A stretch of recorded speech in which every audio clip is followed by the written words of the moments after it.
Vibrante e rumorosa partecipazione alla manifestazione di protesta contro il provvedimento di chiusura al traffico delle due ruote organizzata da Pierluigi Cappello ad Agrigento.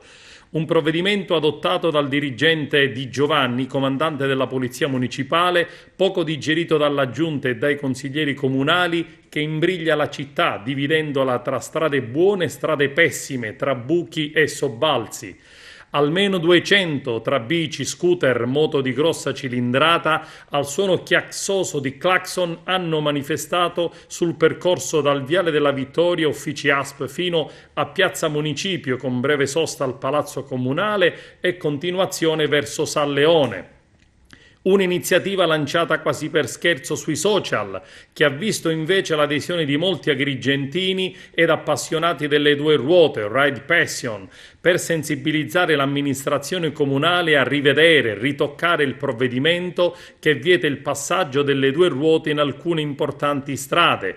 L'ultimo importante intervento a favore delle strade avvenne infatti durante la visita del Santo Padre ad Agrigento, intervento finanziato dal Governo nazionale per accogliere in maniera dignitosa l'arrivo del Papa e naturalmente dei tanti visitatori accorsi sulle strade cittadine.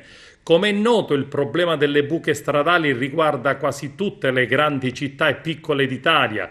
I motivi sono molteplici, dalla scarsità di fondi a disposizione alla cattiva amministrazione, a cui si aggiunge anche la poca dimestichezza di amministratori e dirigenti con le soluzioni offerte dalla tecnologia.